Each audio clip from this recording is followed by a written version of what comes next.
This morning I'm going to be talking about Agni Yoga and Solemnity. Richard read two of the sutras from the Agni Yoga books this morning, which is like an introduction for us to understand Solemnity in relationship to Agni Yoga. But I wanted to give you a few points that I'm going to be talking about this morning to kind of direct your thinking and memory as to, number one, what Agni Yoga is, and number two, what Solemnity is. So I'm going to give you 2 or 3 points about Agni Yoga and 2 or 3 points in summary about Solemnity, and then I'll get into the talk. The first thing for us to know about the definition of Agni Yoga is that those who are striving to become an Agni Yogi are on the path of striving. They are on the path of striving toward fiery self-perfectment. Fiery self-perfectment. That would be one of the definitions of Agni Yoga and being an Agni Yogi.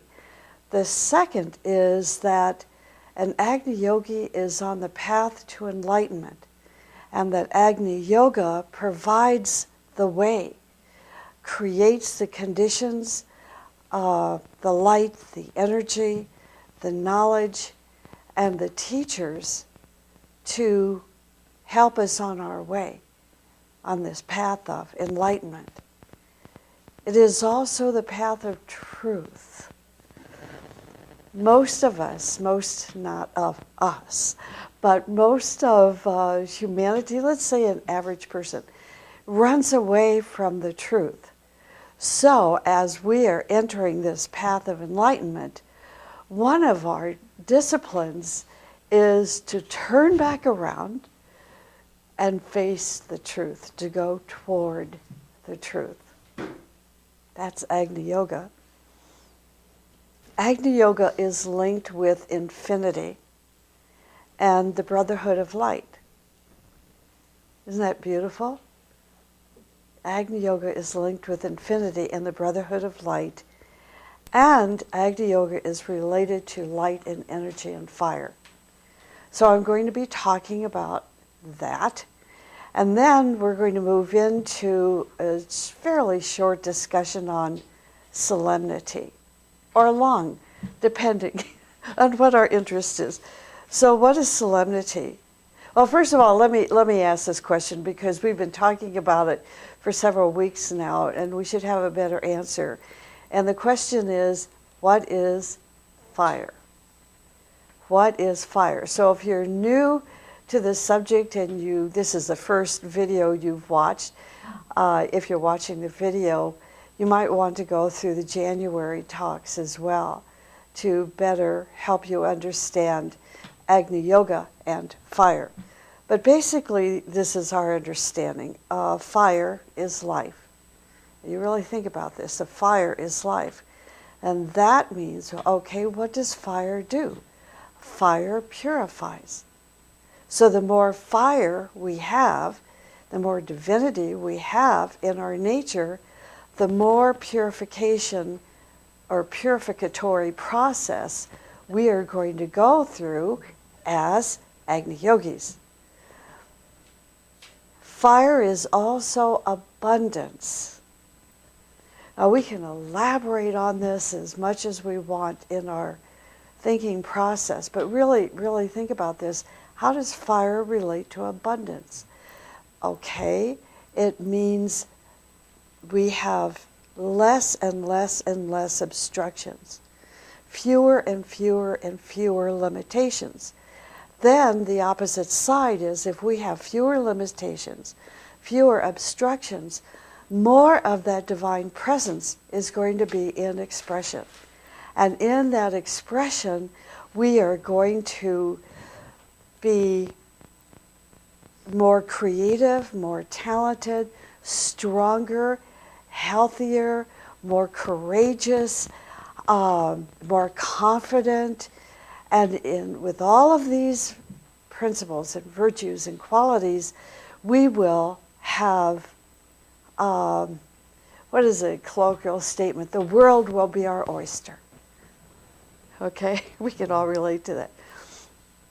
Fire is also cleansing, and fire is the inner essence of who we are. So maybe that will help you understand a little bit better the reality of fire. Without fire, there is no life. And now solemnity. Solemnity is a state of consciousness. And I'm going to explain what that means, in the talk this morning.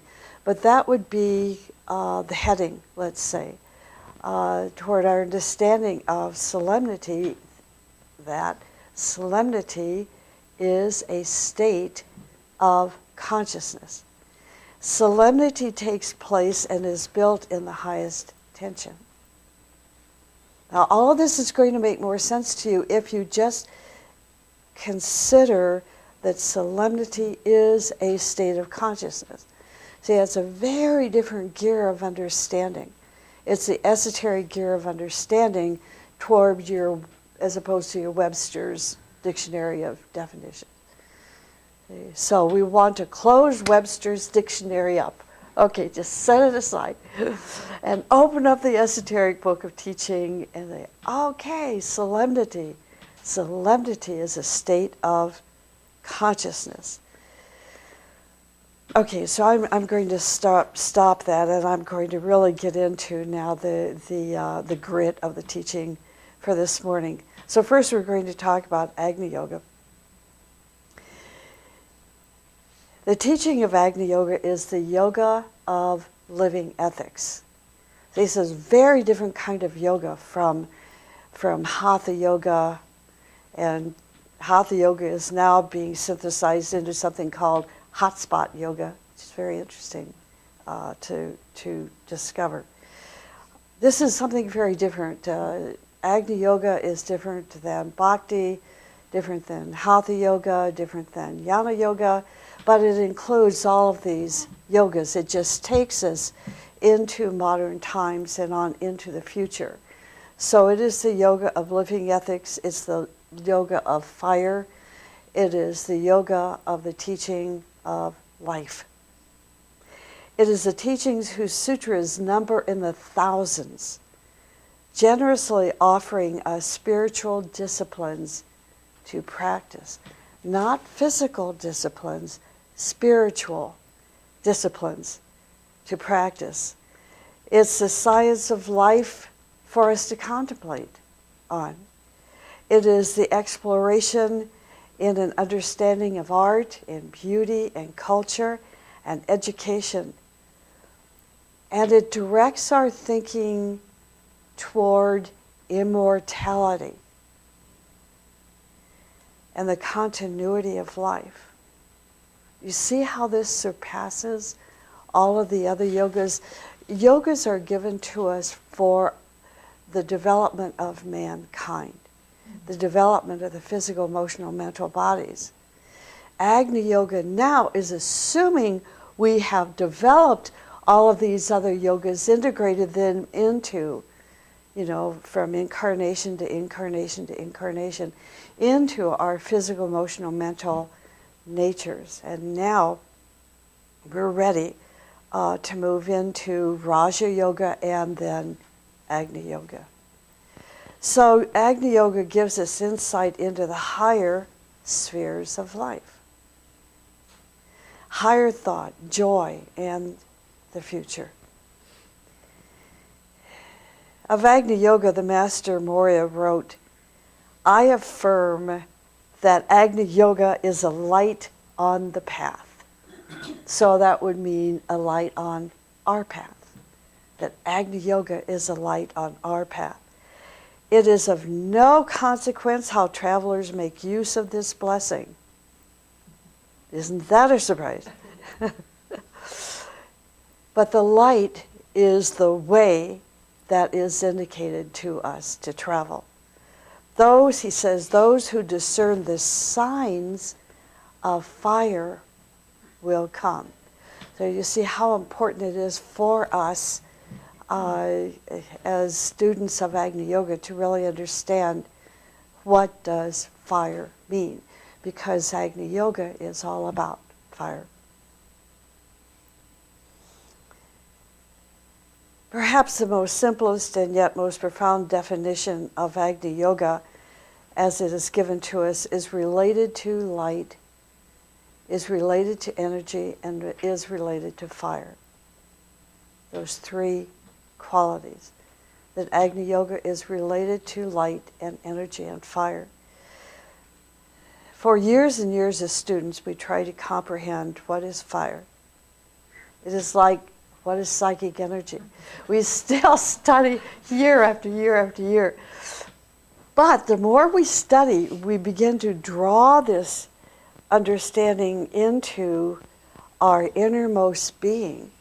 And as we draw our understanding and make it part of our inner life, then we begin to draw these ideas through experiences in our outer life. So we begin to experience what psychic energy is all about. We begin to experience what fire is all about. So we first learn about it, we begin to think about it. How can we increase our fire? How can I increase my psychic energy? And what we're doing is building this understanding into our very being. And pretty soon, these experiences come to us, and then we recognize, that's psychic energy, or wow, that's what it means when the fire is increasing in my being. I have more life, more abundance, more confidence, more creativity. See how that works? Think of this, even if a person is not on the path of Agni Yoga, even if the person is not on any path, that person is still a fiery being.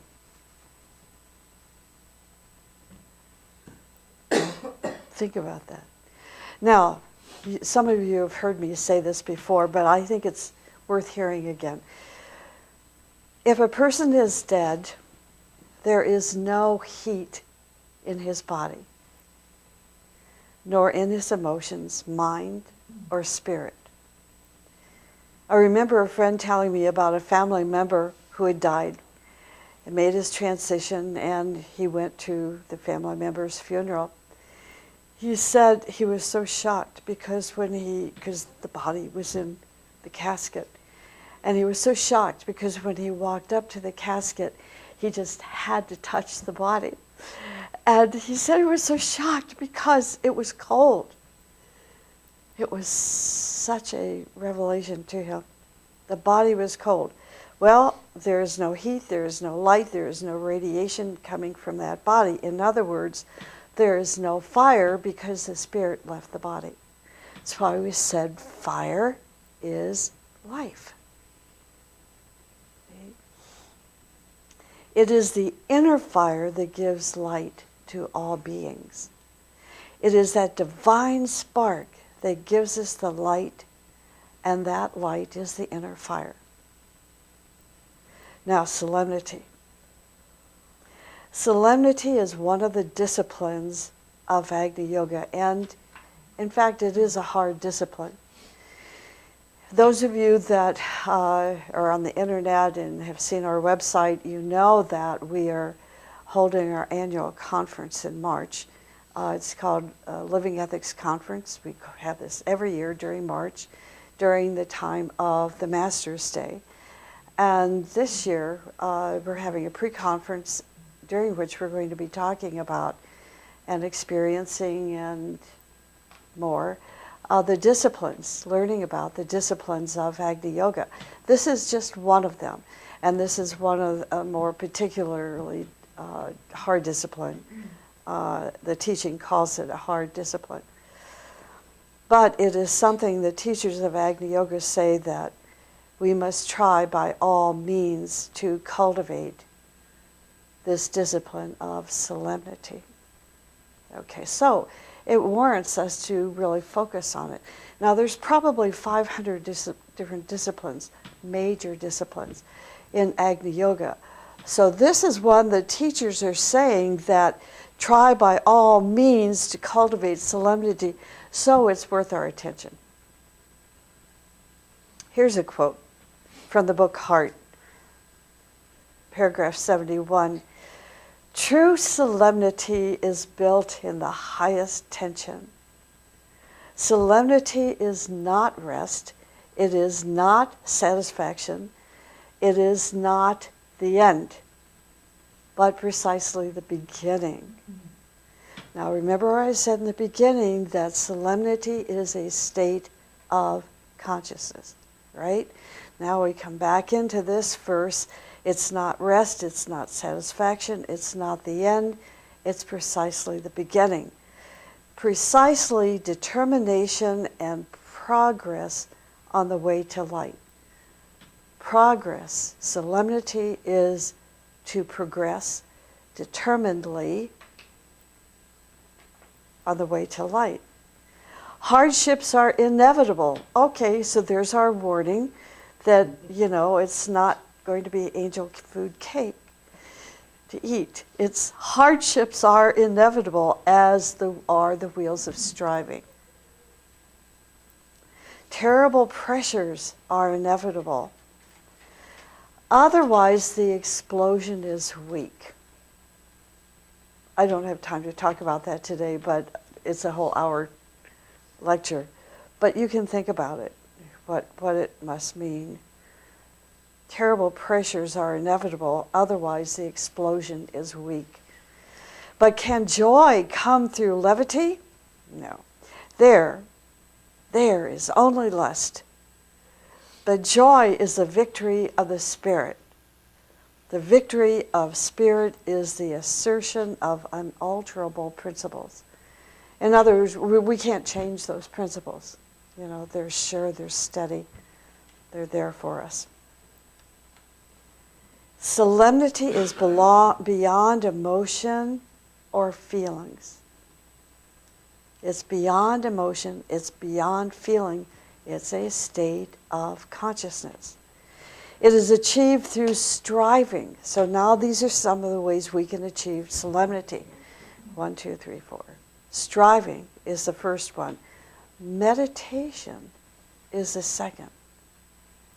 Service is a third. Striving, meditation, service. And observing our thoughts, our actions, feelings, and words. This is why it's a hard discipline. So it's striving, it's meditation, it is service, and it's observation. That's a lot to work with, on a day-to-day basis. This is why we try to start each morning with a meditation.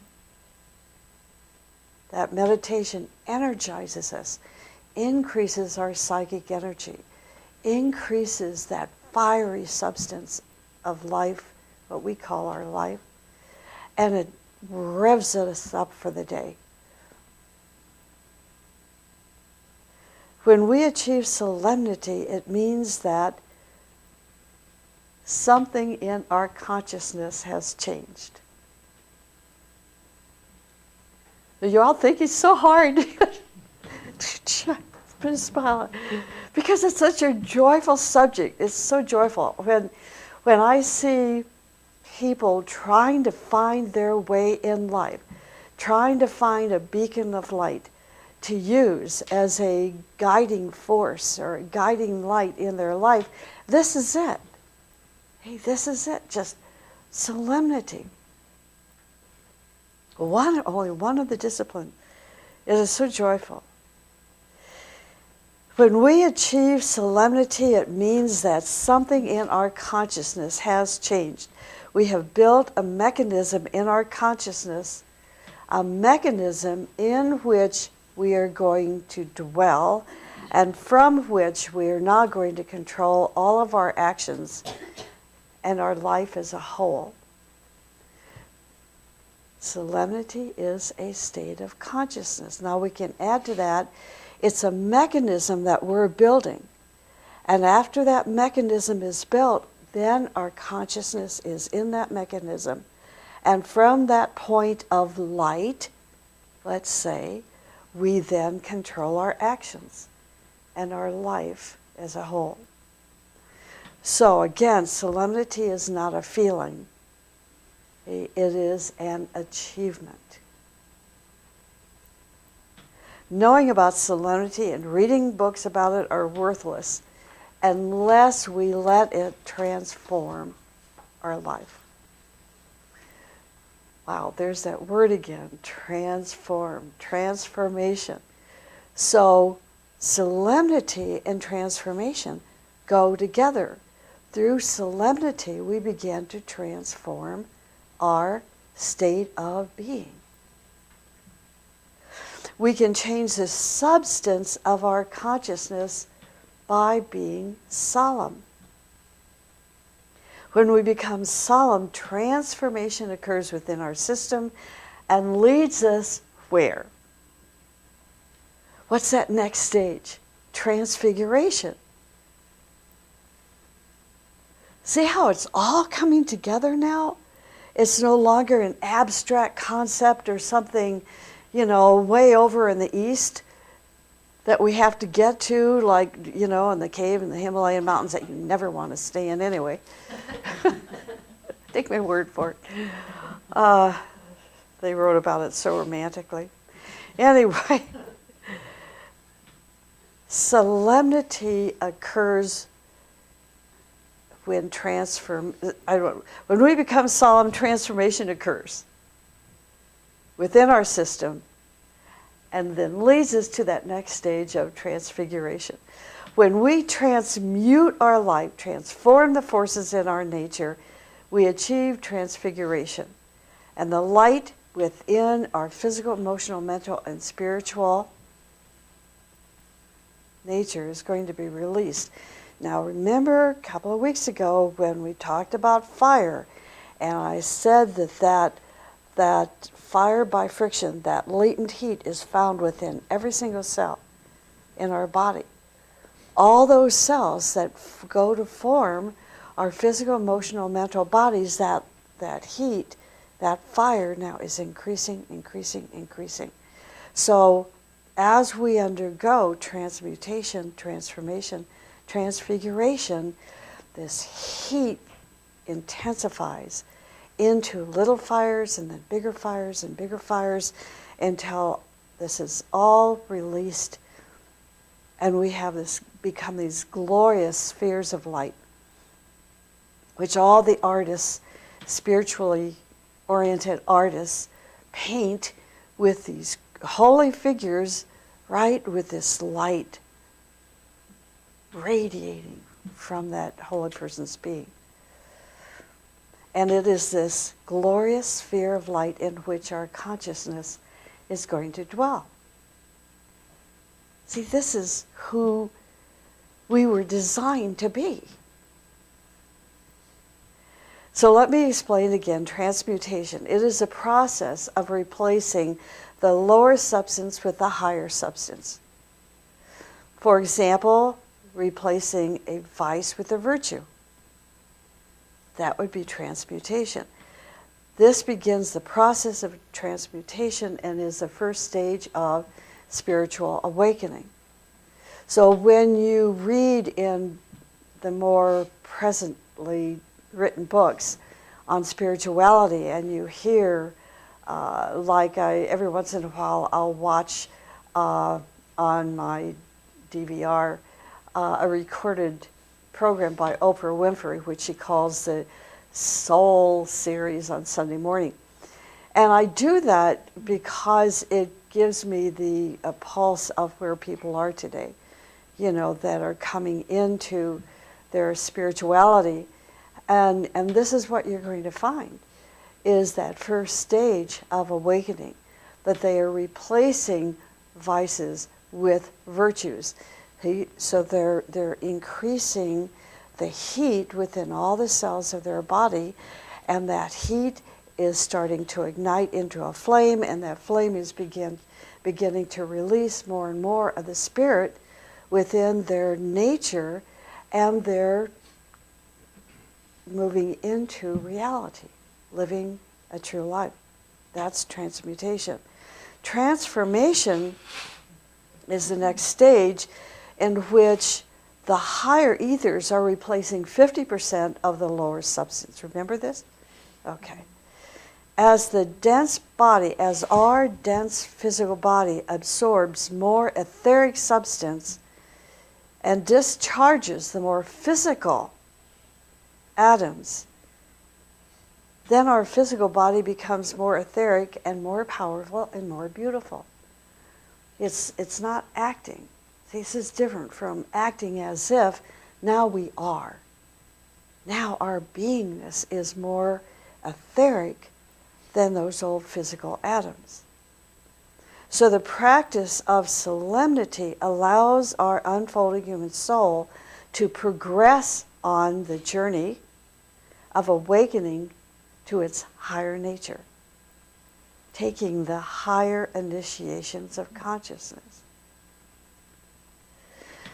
Solemnity, I'll get to transfiguration in a few minutes.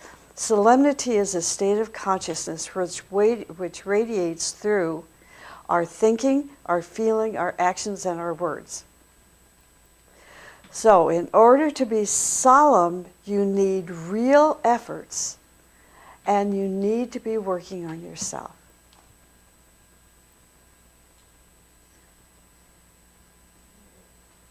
You know, I'm old enough now, I think, to understand the importance of being on a spiritual path.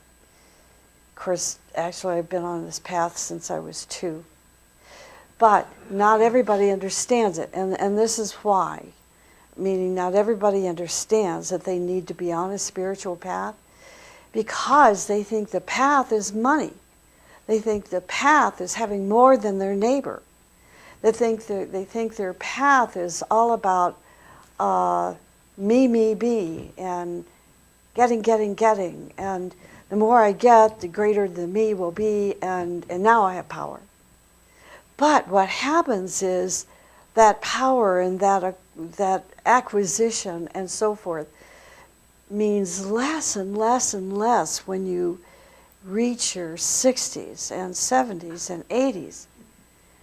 It's like, okay, now I have everything, but I don't feel like I have anything. Because you're shrinking.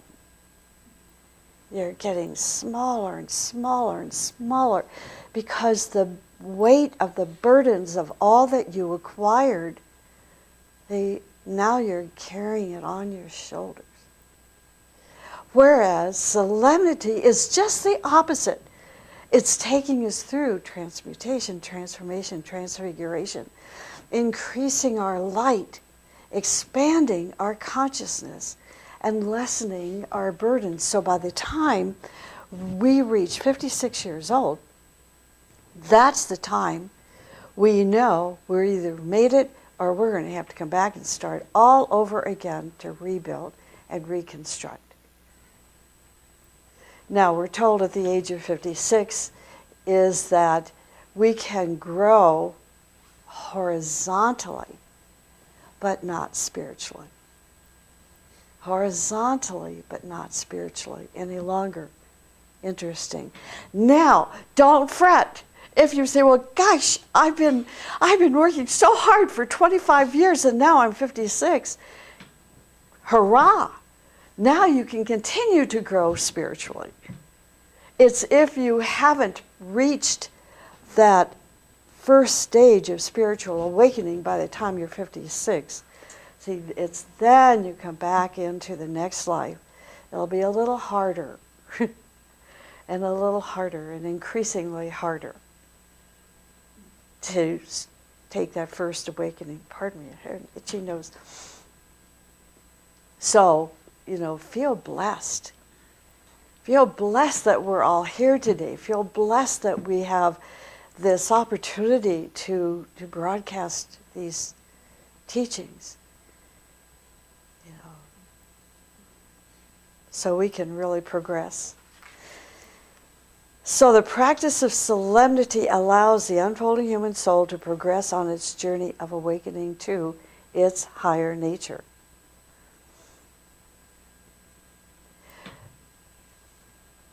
Here's a statement. Rest is not for a creative person. Only dead people rest. I know it's a very impacting statement. Very impacting. And it's making a point. You know, don't be a couch potato. That's what it's telling us. You know, don't rest on your laurels. Don't say, wow, look at, I've come 2 inches into a spiritual being and now I'm done. You know, we can't be creative if we rest. We must have this kind of attitude with ourselves in order to change ourselves. We must constantly chisel our nature, working as hard as we can to save ourselves. So you may say, but look, I'm 93 years old. I can't move. My bones are creaking. You know, I'm lucky to be able to sit in this chair. You can't stop. You cannot stop because you have an emotional body. You have a mental body. You have spirit in this aura that's trying to vitalize you. So even if you're 93 or 100 years old, we cannot stop. We must work so hard that the great ones notice us and say, this person is working so hard to pass through transfiguration. Let us, the capital U, let us help this person.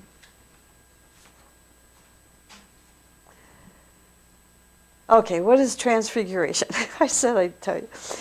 This is a reiteration of a couple of weeks ago. Transfiguration takes place when the atoms of the higher ethers replace the lower ethers by 75%.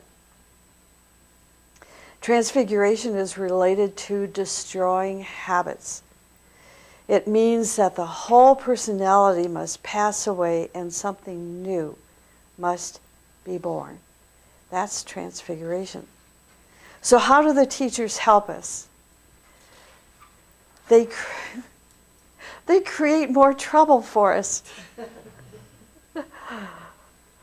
Well, this is a different kind of teacher than we're used to. Although I must say the teachers I've studied with over the many years, they create a lot of trouble. Trying to play the violin, trying to play the piano according to the way this teacher wanted and that teacher wanted. And then when I got to college, the violin teacher decided he was going to teach me about life in general.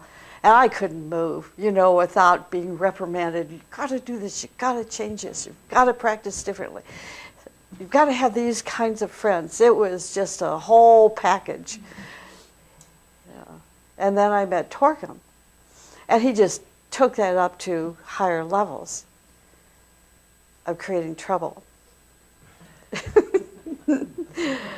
So this is what we want. These are the kind of teachers that we want if we want to undergo transmutation, transformation, and transfiguration, to give us more duties and responsibilities and put us in conditions where we're going to embarrass ourselves. Unless we become embarrassed with ourselves, unless we can see how obnoxious and ignorant we are in our enlightenment, the door of transformation is not going to open for us. Solemnity. Now, solemnity has many facets. I'm going to share about 4 of them in the time we have left. One of the facets is intense respect for the divinity that is within you, that presence that is within you. So this is why every morning when we wake up, we want to acknowledge that divine presence within us. Say, I love you. You are so beautiful. We're going to have the best day possible today because of you, with a capital Y, this divine presence within me. When we sense this presence within us, there are many things we can no longer say and think and feel or do to work against that divinity. Like we did when we were teenagers, and little kids, I can do whatever I want. Remember? And if you're parents, you remember your children going through that, and if you're grandparents, your grandchildren are just, being obnoxious. Till they awakened, and we help to awaken them, awaken to that divinity within them, that divine presence within them. So the teacher, the parent, the grandparent is a symbol of divinity within us. We have the recognition and consciousness, when we have the recognition and consciousness of the inner presence. This inner presence then regulates our actions and cleans and purifies our thoughts. See, this is part of the definition of fire now. Inner presence equals fire. As we recognize more and more of that inner presence, more fire will be released, our actions will be cleansed, and our nature will be cleansed, our thoughts will be purified so that they fit the glory of that inner presence. We must not betray this presence, but live under its watchful eyes. Solemnity is awareness of the inner presence and the ability to act and live in the light of that presence. Another facet of solemnity is that it saves us from any kind of humiliation. Anytime we're humiliated, we need to sit down and look at ourselves, and we will see that, we did something against solemnity. Some people are only humiliated under the eyes of others, but advanced and sensitive people can be humiliated even if nobody can see us. Humiliation is what? It is the result of things that we do against our inner presence. It is called acting unsolemnly. Unsolemnly. Another facet of solemnity is economy of energy. So we're economists and we didn't even know it. When a person is unsolemn, he wastes lots of energy and time and money. Solemnity also complicates our life. Any act against solemnity brings many complications into our life. Solemn people energize their bodies, their money, their future. Unsolemn people destroy and waste things that they have. Solemnity is a state of consciousness. When we build that mechanism in our consciousness, it is from that place now we live our life.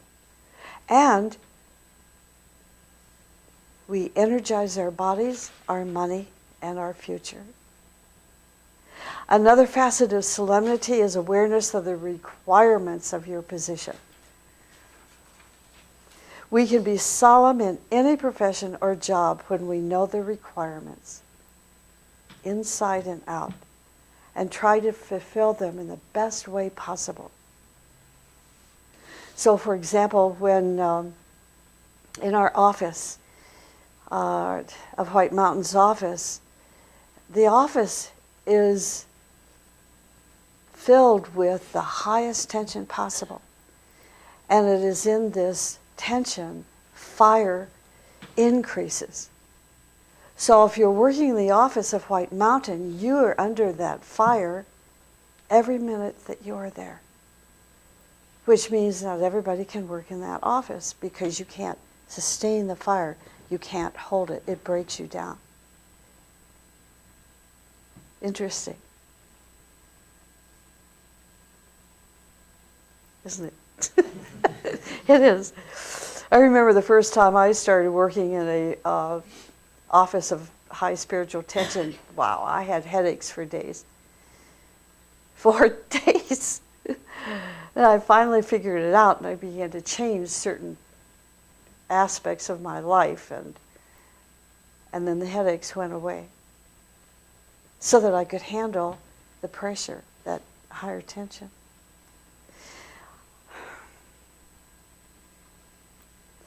The last facet I'm going to talk about here of solemnity is to focus our consciousness within the higher self and not be trapped by personality affairs. When we are trapped by our urges and drives, by the glamours, our emotions, by our illusions, we are then the plaything of these forces. We are the plaything of these forces, and we cannot achieve stability of consciousness. We are like an airplane that cannot rise to an altitude above the turbulences and fly smoothly. And we've all been in an airplane at some point in time where we thought we were going to die because the turbulence was so bad. Well, that's when we are unsolemn. This is when we are controlled by our urges and drives and the personality affairs.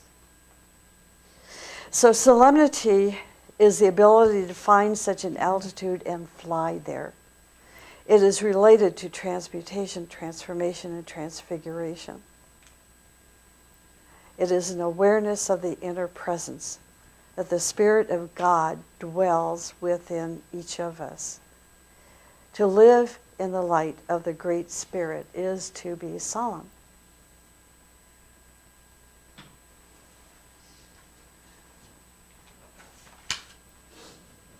Okay, I don't see any questions. And we really don't have time for questions this morning. But again, I encourage you to send me an email if you have questions. Yeah, and I'll try to answer them.